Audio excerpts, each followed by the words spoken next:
Hey, welcome to another episode of You Love Comic Books. This is a YouTube show. I showcase my recent comic book hauls, comic book speculations, and stuff from my collection. I got an awesome haul for you guys. This is a good sprinkling of dollar bin, half price books, amazing books that I found at really good prices.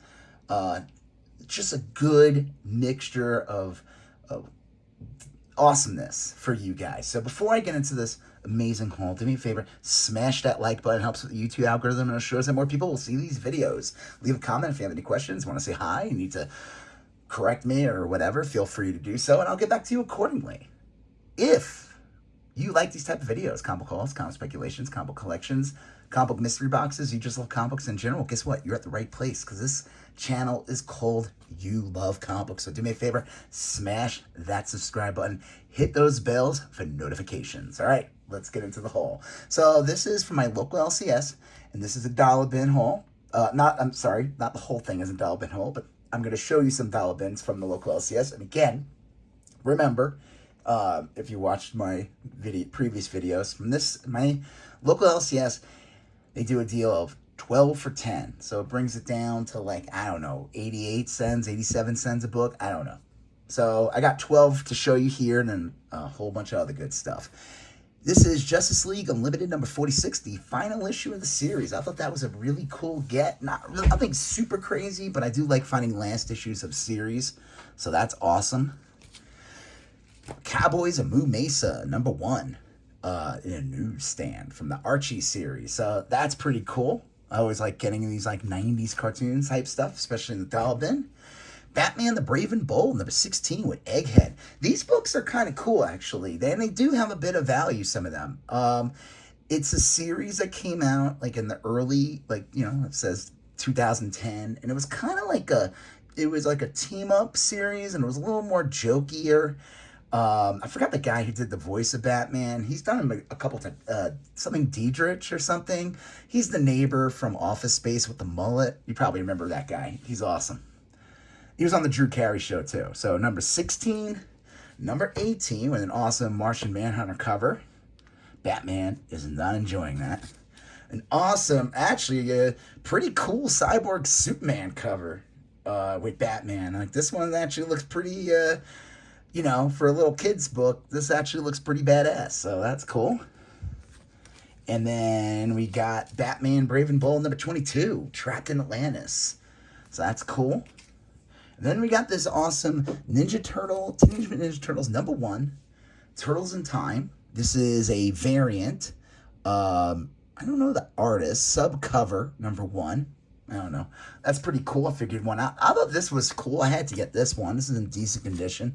Sleepwalker number 1. I don't know if you guys remember, but this book picked up a bit a couple of years ago because everyone thought that Sleepwalker was going to show up in Doctor Strange and Multiverse of Madness. I think people thought everybody was going to show up in that movie. Like that movie was just going to be an endless, non-stop barrage of characters. It wouldn't even be a movie. It would just be like, and now here comes Sleepwalker, and I don't know how the audience would react, but I guess speculators would be happy. Happy to grab this in the dollar bin. I figured why not. Always found that character to be pretty cool. Sonic the Hedgehog number 68, the cover B. I always like picking these up in the dollar bins. Darkman number 1, the movie adaptation. That's pretty cool. Love that cover. I always thought that movie was a little weird, but it is a Sam Raimi film. And if you watch it, it definitely shows you his style and how it shows up. And obviously he's famous for Evil Dead. Talking about Multiverse of Madness, he directed that as well. He also did the first 3 Spider-Man movies. So you see Darkman's a good template of his style. Spawn number 184 in the dollar bin. This thing's like a fine plus. It's got some issues. It's not like a perfect condition copy or anything like that. But even that, this is not a dollar bin book. Spawn, especially the later, the hundreds, anything over issue 110, the print number goes down. And at this point, the print number is really low. The ones you really want to get are the low 200s. That's where the print numbers are non-existent. So happy to grab that. And the last one for this part of the haul Married with Children #1, giant size center spread poster. This is a first collector special with a newsstand. I think they're all, again, I'm not sure. I think now comics, it's not like there was a differentiation. But awesome Christina Applegate cover. This is pretty cool. I think they announced a Married with Children cartoon. I saw some clip online and they got the voices and everything. So who knows? Maybe it's coming back in a big way. Pog form. This was just a new book. I haven't read this yet. Darth Vader 48. So that's kind of cool. All right. Now on to some other books from the haul. This is from, I'm going to show you some stuff I picked up at a Second & Charles. Nifman #11 for 95 cents. This book picked up a bit, kind of for silly reasons, because people probably forget, the Fantastic Four movie that's coming out, Silver Surfer is going to be Shia LaBeouf. I think that's the name. Silver Surfer's wife is the one that becomes the Silver Surfer in this universe, I guess. It's played by, I forgot the name of the actress, but she's the girl who screams at GIF or clip you probably saw online from Ozark. But this was like, this issue picked up a bit because it's technically not Galactus and it's obviously not Silver Surfer, but this is technically the first female Silver Surfer on cover. Whatever. Happy to grab for 95 cents. This is kind of cool for $1.95. Old Guard, #1. I always like picking up these like Image Comics for super cheap, especially issue #1. So that's pretty cool. They made a movie of that. I don't know if they ever planned on making a sequel. It was a movie it was a Netflix that had Charlize Theron in it. It was decent. I don't know. This is awesome. I should see if I could pull the price tag off real quick.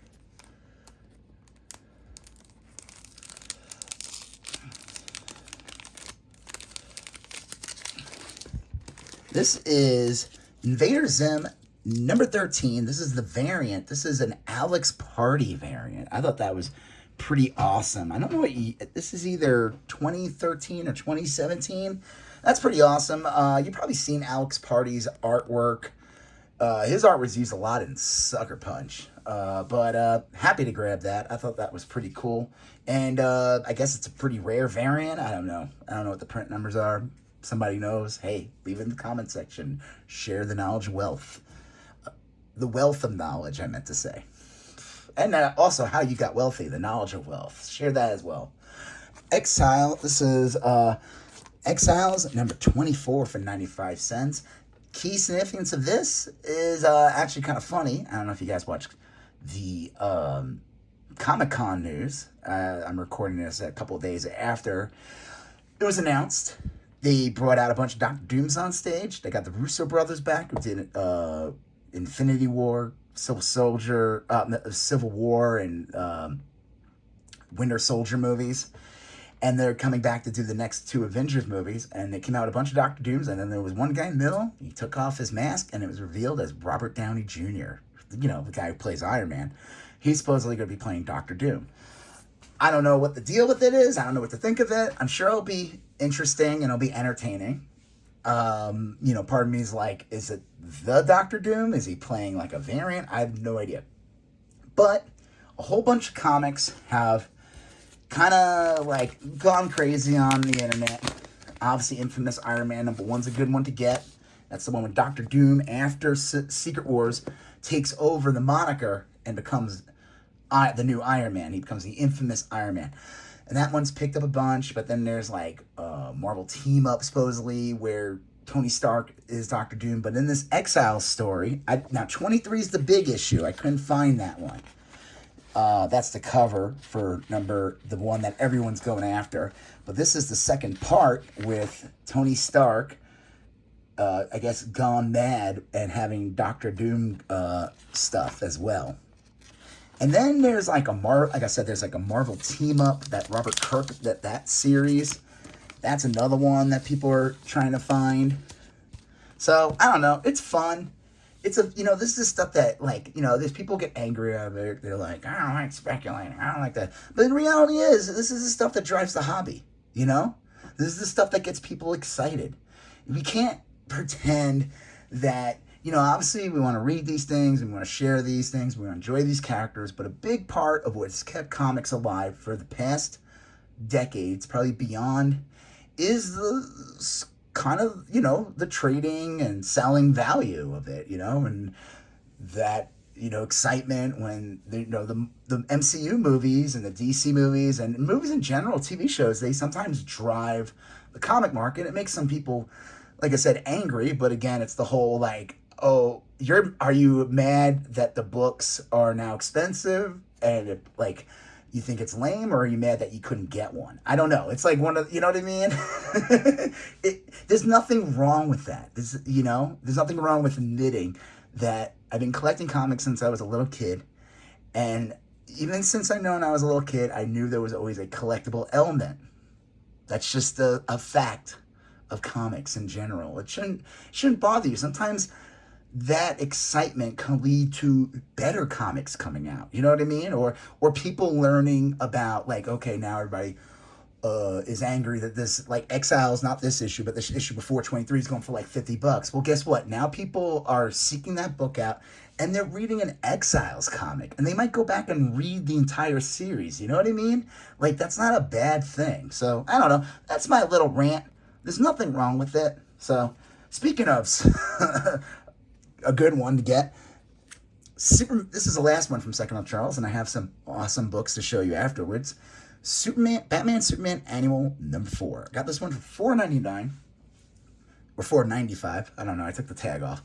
The key significance of this is, and I guess it was $4.99 when it came out, is that this is the first, considered the first Batman Beyond in the DC universe. So that's a pretty good get. On average, it's like a $20 book. So I'm happy to grab it. It does have like a little bit of bendy here, whatever.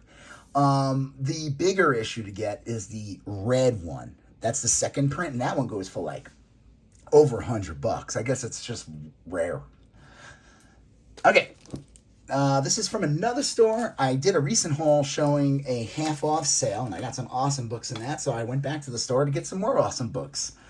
So this is from the Dollar Bin, so everything was half off. Everything 20 and under was basically half off. So these are all 50-cent comics now.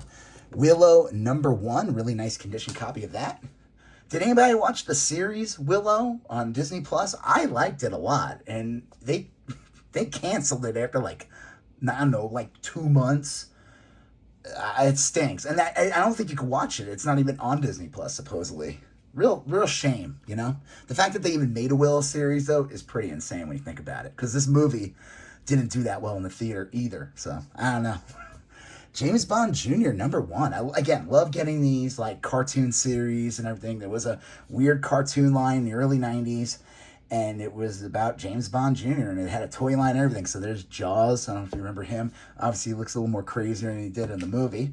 James Bond Jr. number 2. I have a bunch of them, so I'm going to see which ones I have doubles of and stuff, but I didn't have a number 1. I don't think I had number 2. James Bond Jr. number 3. And again, all 50 cents each, so that's awesome. James Bond Jr. number 4. And then no 5 or 6, but we jumped to number 7. This time, you've bitten off more than you can chew, Jaws. And he's the favorite nephew. 007's favorite nephew, James Bond Jr. Let me tell you, why can't he just be like his kid? I mean, James Bond, you watch all those movies, he's just getting it on. He's got to have like a bunch of kids everywhere. A lot of James Bond Jr.'s out there. James Bond Jr. number 8, a bondage cover. So that's pretty awesome. And then I have a couple more half-off books to show you. This is pretty cool. X-Men number 1, Toys R Us limited edition from 1993. Really nice condition. This book picked up a bit, key significance, and it's kind of silly, but this predates Wolverine 88. That's that first fight between Deadpool and Wolverine. It has that iconic Adam Kubert cover, though. Deadpool is in this, and this is like supposedly his first issue where he fights the X-Men and Wolverine.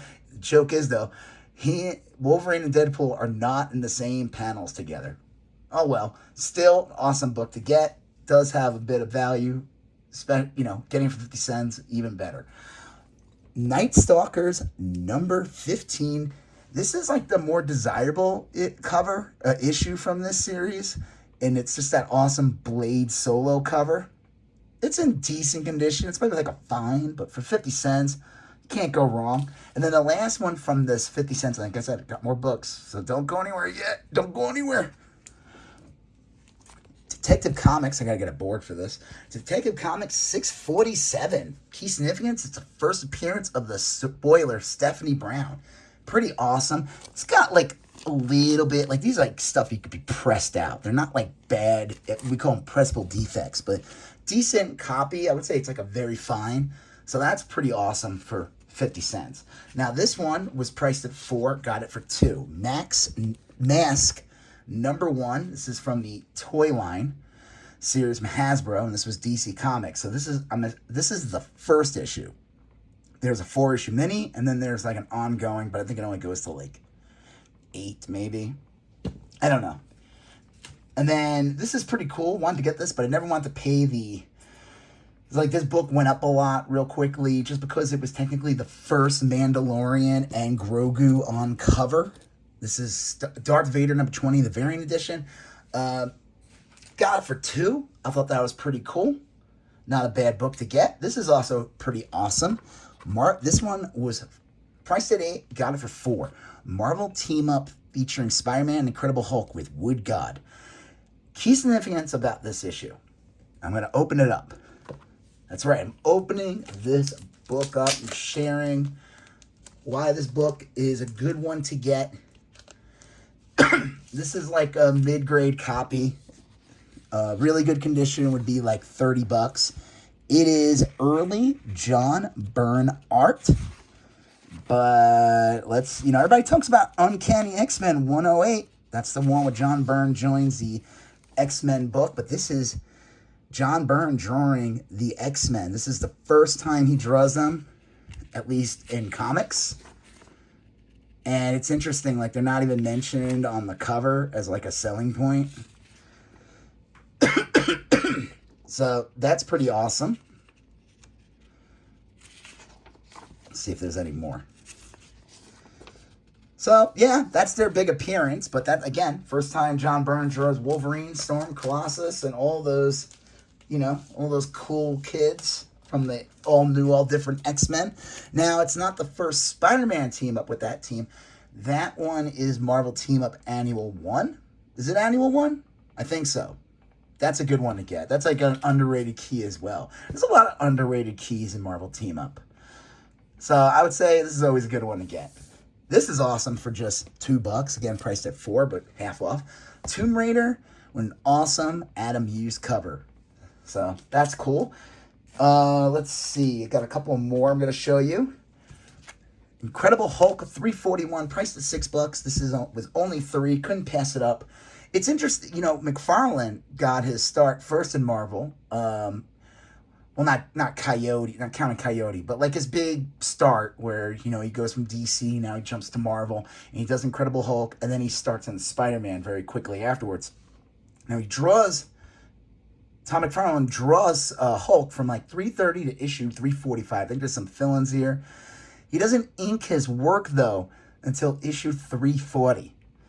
That's the one before. That's the iconic Wolverine one. This is like, him fighting Man-Bull doesn't have the same demand as, the Wolverine one, which is like, can be like a $200 book easily at just like a mid-grade. It could. But happy to grab this because I'm going to tell you something. I see the McFarlane books from 330, like 339. Hulk, I never see. I don't care what anyone says about it not being rare or not. I never see them. I go to conventions. I go to comic stores. If I travel around the country, I go to comic stores. I don't see these books. Issue 340 is easier to find just because it's a $200 book, and people are not everyone can buy a $200 book. But 341 to like 345, you barely ever see them in back issue bins. People don't let go of these books. And this is like some of the cooler covers. This is an awesome cover, him fighting Manbull. Again, awesome. So happy to get it for $3. I'm just pointing out that that's from my experience. I never see these specific Hulk books. I have them all. I bought them back in the day, like when I was like 30 years ago. But if I see them at a decent price, I'm going to pick them up because I love them. I love them. All right. Here we go. Marvel Superheroes, number 48, featuring Hulk and Submariner. This is just an awesome book because it's a reprint. It's a reprint of Tales to Astonish 95. I think that's it. That's an iconic Silver Surfer Hulk cover. What I love about this, obviously it's a reprint, but I love that it's like kind of redone. I love the background colors. Usually like the Marvel superhero covers are not very good. I don't usually like the coloring, but in this case, it's actually pretty cool. I think it's Marie Severin who did the cover. And yeah, I'm happy to get this. It was only $4. Again, if I want to get 95, that's a very expensive book. Hopefully I get it one day, but for now, this is pretty cool. And like I said, I like this variant with the fire and everything. I don't think there's fire on that. Or maybe there is, but I swore it has like a brown background. I don't know. I'll have to go look it up later and refresh my memory. And then the last one from the store, I got 3 more books, so we're not done yet. Star Wars 68. It was priced at $10. Got it for $5. It is in caca doo-doo poo-poo condition. Probably like a 1. It's detached here. It is holding on to dear life here. Key significance of this, it's the first mentioning of the Mandalorian ever. Everyone thought that this was Boba. So kids back in the day got this issue, got excited after Empire Strikes Back came out, and we didn't get Boba Fett at all in this series, and technically you didn't get him here either because you meet the Mandalorian. So there's Boba Fett on the cover. From what I remember, I don't think he's in the comic. It's the Mandalorians. You get introduced to it and you learn about the Mandalorians. I'm sure the lore has changed a lot since issue 68 from 1981, I guess. Awesome cover. Happy to grab it. Again, really bad condition, but I figured it doesn't matter. A book like this still has demand. There's a Mandalorian movie coming out in 2 years. I figured, why not grab it? You're not gonna put your kid in college with a really bad condition of this book, but still cool to have. All right, last 3. This is from a different store. I'm going to show you some awesome books. Do me a favor if you haven't done so already. If you're still around, thank you. I appreciate it. Hit that like button. Helps with the algorithm. I appreciate it. If you haven't already, leave a comment. Appreciate it. Smash that subscribe button. I appreciate it. All right, here we go. This is from another store I went to, and here's a couple books. Fantastic Four, number 122, for only $4.99 with an awesome Galactus Silver Surfer comic cover. This book can go, these books, it's weird. You go to different stores, they have different prices. This store's a little price this at like $50. I was shocked to see this for that cheap. It's a nice copy. Like, it does have a couple of spine ticks, which, for a book from the early 70s with a black spine, it does look pretty good. What I love about this, again, just getting any, is Galactus's outfit is just awful. It's got John Buscema art, but man, he just looks, what is it, a tunic? Look at him here. He's so bonky. Bonky Galactus. Awesome book. Happy to grab it. I think this is like the 3rd part of the Airwalker story, and it's crazy. Those go for a lot of money. It's like, really? Anyone actually cares about Airwalker? I don't know. It's a Herald. That's probably people go after it. Happy to grab that. All right, this is pretty cool for $5.99. Amazing Spider-Man 114. It's an okay condition. Obviously, tons of spine ticks. This is that era with Marvel does that weird panel. They did it for like a year, I think. Kind of looks like a big comic panel. I do like when the characters break out of it like that. That's really cool. It's funny. This book is not in Key Collector, but it should. It is key significance of this book. It is the 2nd appearance of Hammerhead, and it's also his first cover appearance. And I'm going to show you something real quick that I think is funny. I got one more book to show you guys afterwards. Like I said, it's decent. It's not a... is Spider-Man's costume. I guess he's wearing some weird scuba dive suit. I don't know, but his eyes are... there's Hammerhead. Looks like a Dick Tracy villain. And he punched his thick head. Yeah, Spider-Man has, like, the eye holes opened on his costume. So, it's kind of interesting. So, happy to grab that. That's pretty awesome. I love getting old Spider-Man books. And then here's the best one, I think, of the whole. Best for me. I paid $19.99 for it. And I think that's a great price on this book. Amazing Spider-Man 102. Second appearance. Morbius's butt. This is the... well, second appearance of Morbius. The final part of the silly Spider-Man Six-Arms storyline. And again, I have 100 and 101. If you watched my previous videos, I picked up a collection last year. You can find those videos from like October of 2023. 101 has an awesome Morbius cover, but you know, I'll say the cover in this one's like okay, because they changed the way they do them. It's these panels. I don't know. Happy to get this though. Happy to get Amazing Spider-Man 102. Like I said, not perfect condition. I'd say it's like mid-grade at best. It does have a little pen here, just like this one has a little bit of pen there on the P. Don't know why, but it looks like someone wrote 10 cents on it. They bought it for 10 cents at a store, because that's what they would do back then. And then that person's like, I'm going to cross out the 10 cents. So, happy to get that. That's an awesome book to get. I was shocked this store was selling this for only $20. This store is weird. They either charge like an arm and a leg for a book, or they have books priced at like I've seen them sell this comic before in that condition for like $40. So, someone clearly... I got there at the right day. A different person working there was pricing the books. I have no idea. I'm not going to complain. I'm happy to get them. So, yeah, this was an awesome, awesome haul. Lots of awesome books. Tomb Raider, Adam Hughes, Secret John Byrne X-Men, Grogu, everyone's favorite toy line ever, The Mask. Mask, not The Mask, not Rocky Dennis The Mask either. Or was that just Mask? I don't know. So yeah, this was an awesome, awesome haul. Happy to get these books. So hold on a second. So yeah, do me a favor if you haven't done so already. Hit that like button. Leave a comment if you haven't done so already. Smash that subscribe button. Hit that bell for notifications. You're going to see a previous video there. You're going to see a previous video over here. You're going to smash that subscribe button. I'll talk to you guys later. Have a good one. Bye-bye.